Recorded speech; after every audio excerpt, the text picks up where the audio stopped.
In today's video, I'll be discussing the history and multiple variants of the Utica Avenue Subway, why a subway line down Utica Avenue is needed today, and what it should look like if it does get built. The idea for a subway down Utica Avenue can be traced back to 1913.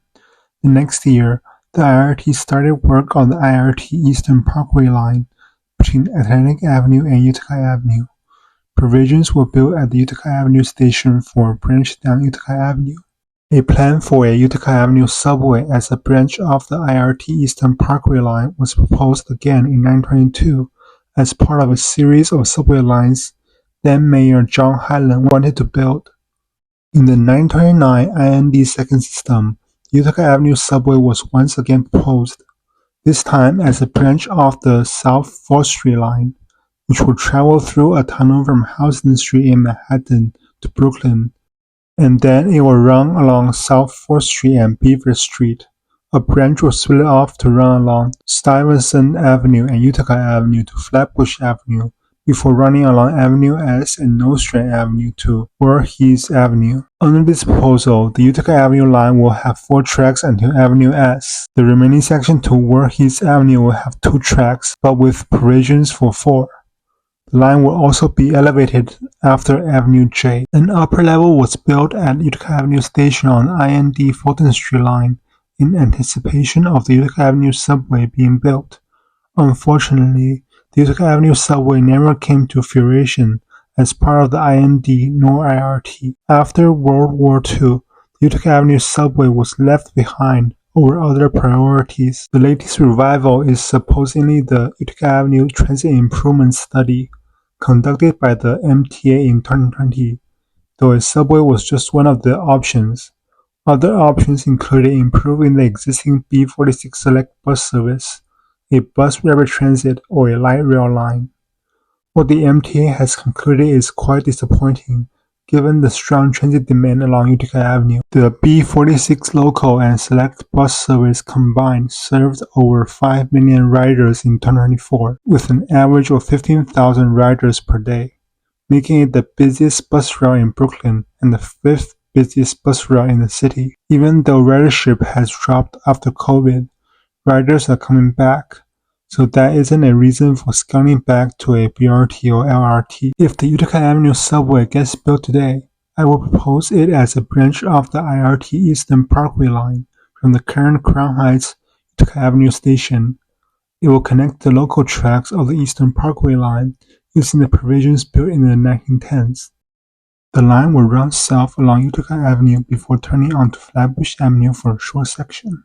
You may think I will end the line at Kings Plaza, but I will go further and extend it into the Mill Basin neighborhood. On the north end of Mill Basin, there are some empty lots with the potential for housing.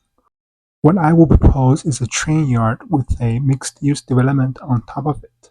This yard will allow more storage space for the A division.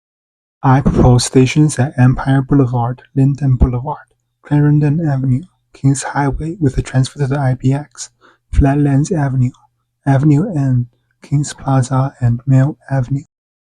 Due to a high water table, the line will pop up elevated south of Kings Highway. At Avenue J, there is a vacant lot where a portal can be built to bring the line above ground. While residents might oppose elevated lines because of the noise, we can definitely prove to them that modern concrete elevated structures are quiet and are not like the ones we see across the rest of the city. Additionally, we could install sound barriers to further mitigate the noise. Now, I wanted to bring out something that Menschnick and Ragan proposed, which is to run the elevated line on the west side of the avenue on private property instead of in the middle, and for the MTA to lease the land surrounding it for developments as a way to pay for the project. I think it is an interesting idea and could open up a new way to pay for transit projects. With the Deinterlining Rogers Junction, which I talked about in this video, go check it out after this one. The 2 and 3 will run to Flatbush Avenue, Brooklyn College. The 4 and 5 will continue east. The 4 will run all the way to New Orleans Avenue, so the 5 will be the one being sent down the Utica Avenue line, running at 15 trains per hour, or a train every 4 minutes. I have seen a lot of proposals that involve a 4-track line down Utica Avenue, with 2 branching off the Eastern Parkway line and the other 2 branching off a revised IND South 4th Street line. The reason I did not choose this as an option is because of reality. The IRT option is the most realistic one I could think of. Additionally, if you look at the census data, the majority of the residents along the corridor work in downtown Brooklyn, Lower Manhattan, or Midtown West. The 5 train can take them there with a 1 or 2 seat ride. What are your thoughts on the Utica Avenue Subway? What would you want it to look like? Share with me in the comments below. I also talk about other transit proposals like a subway to JFK, LaGuardia and Newark airports, a unified regional rail system, etc. You can check it out in this playlist. Thanks for watching, and I'll see you in that playlist.